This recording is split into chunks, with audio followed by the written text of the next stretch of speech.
Hi, and welcome to Cruising with Wheels.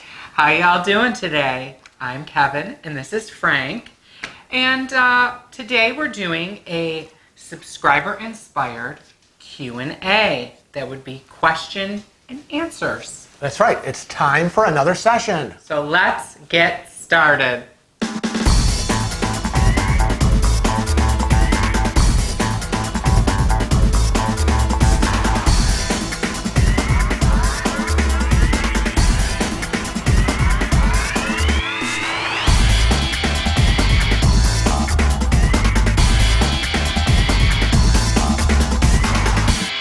Our first question today comes from Gary. How do you say Gary's last name? Dutra. I'm going to say Gary Dutra. He's a YouTube subscriber. And well, hopefully a subscriber. He commented. So, Gary, if you're not, click subscribe, please. Thank you. All right. So he says, if you had to say which cruise line boat is the most accessible and kid-friendly, can you please recommend one? Thanks, guys. So we feel that NCL is the most handicap accessible, and if this will be your first cruise, Gary, you're probably not acquainted with cruise lines, but all of the cruise lines have great kids programs. Yes, they really do. Yeah, so I wouldn't be too worried about children or teens and what they can do on the ships, because they will have a program no matter their age. Right. Most of the cruise ships have all the children's programs all divided up into age group sections, and babysitting, child watching kind of things while mom and dad are out having a good time, maybe a little later at night. Now, what we do suggest is that you choose a smaller size ship for your first cruise. Oh, always. We usually would stick to, say, on NCL, a jewel class ship. You want to look for about 2,500 to 2,800 passengers. Right. And what we've found is that NCL is the most handicap accessible within those smaller ships. You'll be looking at the jewel class ships. That being said, if this is your second, third, fourth cruise, you want to look for the newer ships, right? Right. So like the mega ships. Right. So you want to look at like the Carnival Sun, the Carnival Vista. The Carnival Sunshine. Sorry. Right. The Carnival Vista, the NCL Bliss. Shameless plug. Will be on the NCL Bliss. The Escape, the Getaway, the Epic, the mega ships. So yeah, if you're just starting and you've never cruised, I wouldn't want to be on a ship that had 4,000, 5,000, 6,000 people. It could be a little overwhelming for some people. Right. So start out 2,000, 2,500, get your feet wet, figure out how you're able to, what do you do throughout the ship? Traverse the ship, and get a little bit of experience before you kind of upgrade to a mega ship. So what's the next question? Well, the next question I'm going to answer, and this is from another YouTube, hopefully subscriber, TD McCoy. And he starts with, I have a personal question. He or she, don't know. But it says, I started cruising with my husband, and I've cruised quite a few times before. He is handicapped as well. He has mobility issues, and we have only taken one cruise so far together, and it went better than expected. Awesome. We did have a few challenges. You will. Question, how do you guys manage to get ready for daytime? For example, with this challenge is making disembarkation for excursions a little tough. Have you developed tips or tricks in getting ready in the morning with showering, dressing, medication, and, getting on the road for the day? Well, I get up way earlier than Mr. Frank. So, Mr. Sleepyhead will tell you how we deal with that. Well, we really, first of all, let's say that we're both planners. We're very organized and we're good planners. And I think we both have good time management skills. Organization. Exactly. Is key. It really is. Now, okay, I have a cousin. She would be late for her own funeral. She'd just be sitting there, la, la, la, la, la, totally unaware of time. If that's how you are, there are no tips or tricks that are going to help you because that's how you are. But we pretty much have, whether we're at home or cruising, it's kind of the same. Kevin gets up first and kind of gets ready, and he zips out to get our coffee and maybe bring back a few nibbly treats. Now, while he's doing that, I'm starting to get myself up, and I'm planning, what we're going to do, the travel bag for the day. We already know where we're going to go. Well, we learned on our last cruise. Now, we're seasoned cruisers, and we're still learning. Right. So if you make a mistake or, you think, oh my God, I ruined my cruise because of this or that. No, it's a learning experience. You did ruin anything. So now, since our last cruise, we get everything ready. Absolutely. For the next day before we go to bed. Right. So we can just grab and go. Right. So on this last cruise, we were on the NCL Jade. The night before, we would have our day travel bag out on the little couch. We would have excursion tickets if we were going, was already there. And we'd have our bag filled with, what? We would have our towel, sunscreen, snack. Knowing we'd pop in a water bottle. All the stuff that we need to take to function. Map. Yeah, it depends on where we money. were. Right, depends on where we were going. My journal. Okay, all these things were ready to go. So once the coffee was back, the nibblies were eaten, the shower was done, and the clothes were on, which were already picked out the night before. And laid out. Because we want to know what we're going to wear based on where we're going. It's pretty much done, and then out the door. Time is planned for breakfast buffet, and then off the ship. And we know exactly, on our watch, exactly where we're going to be. And if, like we did the Donkey Refuge tour, we rented golf carts. And we had to be at the golf cart area at a certain time, or they were going to give the golf cart away to someone who was on a waiting list. So we knew that, boom, up at 5:36 a.m. Got to get coffee, got to get nibblies, got to be showered and dressed and out the door, up to buffet, and down to deck 4 of the gangway, off the ship, and find the golf cart area. Bottom line is that you know about how much time it takes in the morning. So just plan accordingly, plan ahead, and do the little things that can help you go a little quicker. Right. Like have your medicine out, have your clothes picked out, have your bag ready, your onshore bag ready to go. And if it's a sea day, who cares? Sleep in. Right. Our medicines were already taken out the night before for the morning. Our wallets, passports, whatever things we needed to bring with us in the day bag were already out the night before. So if you have on your list in the morning, it takes me so much time to do this, get my clothes, do my hair. Well, that hair thing is off our list. We've already saved time. So we don't have to worry about that. So yeah, there are tips and tricks. Hope we've helped you. What's next? So the next question comes from Embracing Elizabeth. Hi. Hi, Elizabeth. She wrote us, she must have seen in our Jamaican vlog, I think it was, that I got a text message. And she basically asks, was it free to check your text messages? And how did you manage to do that for free? Okay. So you're going to talk a little bit about the app. Well, not the app. This goes to... Oh, cell phones. Cell phones. Okay, so personal cell phones. Okay. Because we were on shore, and when you're on shore, the app does not work for the NCL app or the Princess app or the Carnival app or whatever cruise line you're on. If they have an app, is not going to work when you're on shore because it has to be linked with the ship's Wi-Fi. So Good to know. I received a text message, and yes, indeed, it was free. Embracing Elizabeth.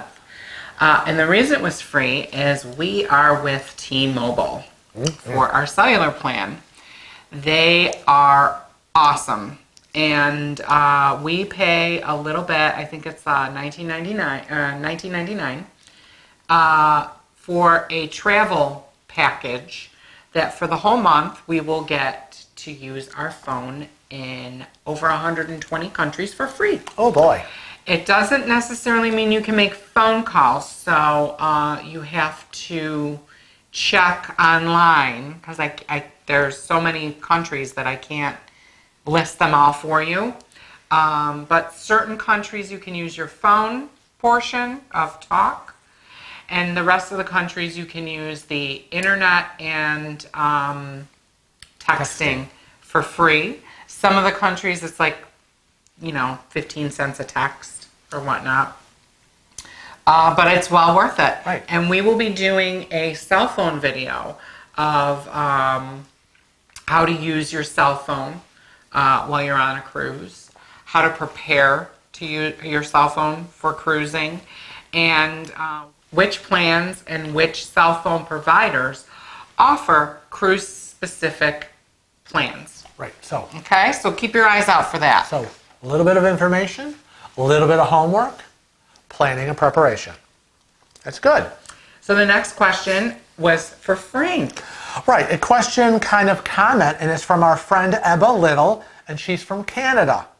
And she said, I may become blind over the next few years, but would love to be able to travel anyways, and especially cruise. And she was commenting about my Tales from the High Seas video regarding the crapper creep while we were in Curacao and the issue we had getting to the public bathroom there. If you haven't seen the Crapper Creeper, then I will link it above. There'll be a little whoosh, and you can click on it and watch that. Right. And, it was about encountering people who are, let's say, a little ignorant, no common sense. And, these places, these islands look beautiful, and, people want to get out and go on vacation. And, but boy, if you're going to run into a crazy nut job just trying to use the bathroom to pee, oh my God. And what I want to say, and convey to the rest of you in what I said to Ebba was, you're going to find stupid people everywhere. Stupid is. As stupid does. And it's everywhere. It's everywhere. It's here where we live. It's on every cruise ship, no matter what cruise line you're on.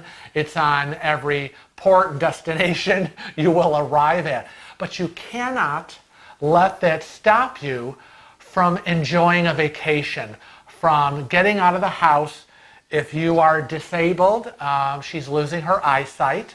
And also to say that on the ships, the cabins are, they have the Braille outside where it says cabin 9148. In Braille, you'll be able to read the cabin number right underneath that. And so there's a lot of visually impaired assistance on the ships. We show that in our cabin tour, Right. but we haven't done a great job at showing the Braille throughout the ship. And one of the reasons why I don't focus on that is because if you're visually impaired, you're probably listening to our videos instead of watching them. Right. So we will tell you right now that at pretty much every restaurant, every elevator, every stairway, Every wall sign. throughout that ship has Braille on it. Right. And it has been pretty consistent with all the cruise lines that we have traveled. So NCL, Princess, Royal, Costa, Celebrity, Holland America, Carnival. They're all going to have these Braille signs. Right. So basically, whether you're becoming visually impaired, whether you're in a wheelchair, a scooter, a walker, Whether you need a service dog. Right. Don't be afraid to get out. Don't let stupid people that you may encounter scare you from getting out and enjoying a vacation. That's right. You deserve it. Okay? And you should do it. That's right. you know what we do. We encounter stupid people. We call it as it is. We stand up for ourselves and we move on with our lives. Some might call it whining. We don't really care. That's right. And I'm going to tease something else right now. We're going to have another video coming out. Oh, yes. Do you know what it's about? Yes, I do. We are going to do a video all about internet trolls. That's right. And just stupid people that feel like they have to say what they want to say. Right. And make themselves feel better by Right. trying to make other people Right. feel bad. Right. So we're going to share with you in that video some unsavory comments and Right. Now these YouTube comments we did not approve. Correct. And you will not find them posted on our YouTube channel in the comment section. Some of them are very unsavory. We screenshot them, so you'll That's be able right. to see them. So yes, I So have all been the- keeping a file on all the internet trolls we've encountered, because once you put yourself out there to the public via what we do, a YouTube channel, you are going to encounter, those of you who are on YouTube, those of you who are on Facebook or any social media, you know what I'm talking about. You've probably encountered the internet troll that sits behind their computer or on their phone and feels the need to attack you personally or whatever. So we'll be doing a video on that. So keep your eyes That's open. right. It's coming soon.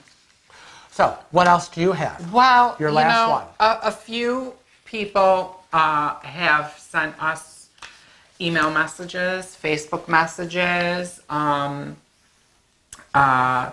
a few direct connects through Instagram.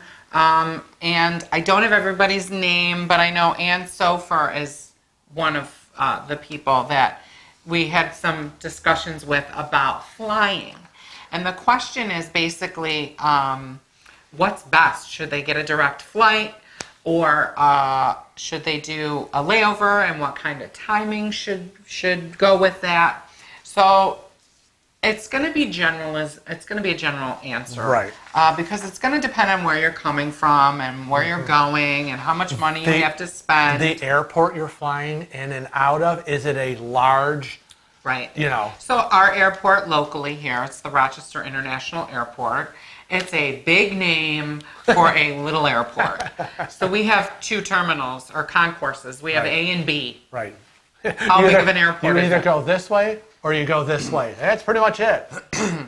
So with us, it's very difficult at times to get a direct flight. Right. For example, we're sailing on the NCL Bliss for the inaugural Alaskan cruise. That means that we have to go cross country.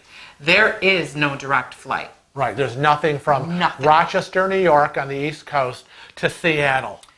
So there are a few things that I look for when I'm looking for a flight. And to make it a little easier for everyone, we have on our Facebook page, under the photo section, a form to help you pick out the best flight for you. Right. It's what I use when I am looking for flights, and I think it's a great tool. So you should download it. It's Right. free. It's a nice worksheet. I print Kevin several copies, and when he does his research, he's like, okay, this is what I found. I found this on Southwest. I found this on Delta. This has a, this is not a direct flight. Oh, okay. Well, this one has a layover. Well, how long is it? Well, this one's, 50 minutes. Oh, well, that's not going to work. Well, this one's an hour and a half. Well, that's better. The longer for us, the better, and it's because of the disabled issue that we have. So basically, you need to look at, what I look at is I look at price, I look at timing, and I look at, is it a direct flight or is it a layover? If it's a direct flight, great. If it's not, then I look for at least an hour and a half to 2 hour Right. layover. That's the minimum And that's layover. for us. And that's for us, because if you're in a wheelchair, you're the last one off Right. the plane. I am sitting there all alone on the plane. Everyone else is off, and I have to wait for them to get my wheelchair out of cargo. And Kevin is out on the jetway waiting for it to come up, and it could be quite a long wait.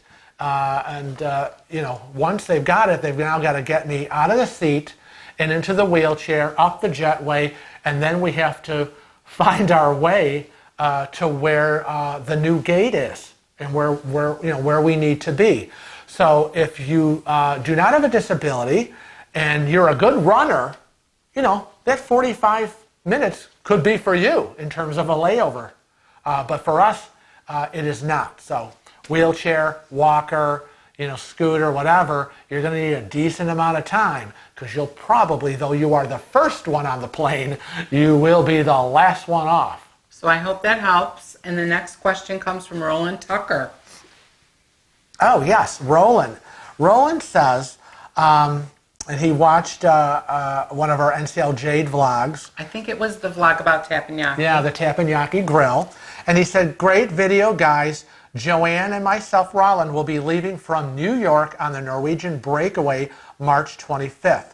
Can you please tell us again why we shouldn't use the same credit card on our Sail and Sign ship account versus shore excursions? Ooh. Well, I've got one reason. I've got one reason right now. We have a reason. I mean, you It's can. right here. Yeah, he's wearing the reason. But yeah, of course you can use the same credit card for your ship Sail and Sign account that you would use on the island somewhere making purchases. You can do what you want. We have found for us, it's better for us and maybe some others, and we'll tell you why, to maybe use two separate ones. For us, it's easy to keep track on the one credit card what we're charging on the ship, and then the other credit card, what we're charging on the islands. Well, I'm going to give... And I want you to explain why we do that. Well... That's the reason. So there's a secondary reason too, not just overspending. So basically on our trip in 2014, I think, we were on the NCL Gem, I'm not sure. No, the Gem was 2015. Okay. We were on the island of St. Thomas. So in 2015, we went on the NCL Gem. But to be honest, it was our favorite ship. Mm-hmm. I can't lie. It was our favorite ship, our favorite crew. We had the best time on that cruise. Yeah, we've been on her twice. And we bought, we had just moved to our new home, or we were going to be moving to our new home. No, we hadn't decided yet. Actually, we got home from that cruise. It was like February, and in March we decided to sell the house. Well, what we ended up doing on that cruise, my whole point is that we bought a whole bunch of artwork. Oh, God. We got some great deals. Which infuriates my mother because she can't understand why we need all this art. And while we were on St. Thomas, I bought a ring that I had been looking for years and years and years. And I finally found what I wanted. It was exactly what I had in my head, which always seems to be the problem, is I have something in my head and I can never find it. Right. Shout out to Glitters and St. Thomas.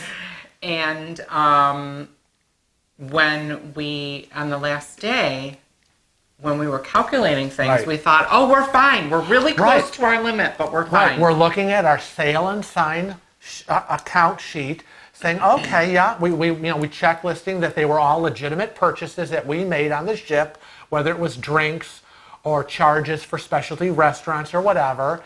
And we're like, okay, this is pretty good. And we have enough to cover from the charge account that was assigned to it. And then all of a sudden... So we didn't get our bill, and we got a letter instead saying that we had to contact guest services and that our last charge was denied.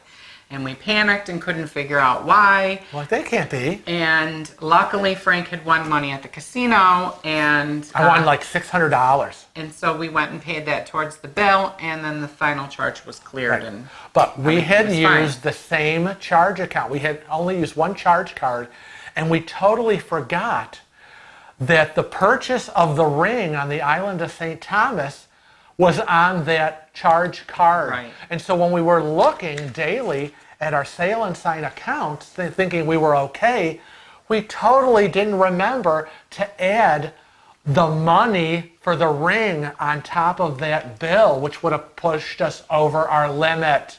So we suggest using 2 credit cards for basically 2 reasons. One, you can keep track of your spending on shore with one and your onboard account with the other. And number 2, fraud. What is going to happen if you use that card, if you have one card and you're using it for both on shore and on ship? What's going to happen if you have fraud on that card and they can't charge your onboard account? You're going to go to the naughty room. The naughty room And for people who can't pay their bills. Yes. So we always say 2 cards. Right. So, and you won't be able to leave the ship. You're going to have to pony up. Hopefully you have another credit card that will cover it, or get on the phone and contact a family, a member or friend and get a charge card for them to charge. Because you're not leaving. It's the way it is. So we hope that we answered some of your questions, and we want to remind you to travel safe and cruise often.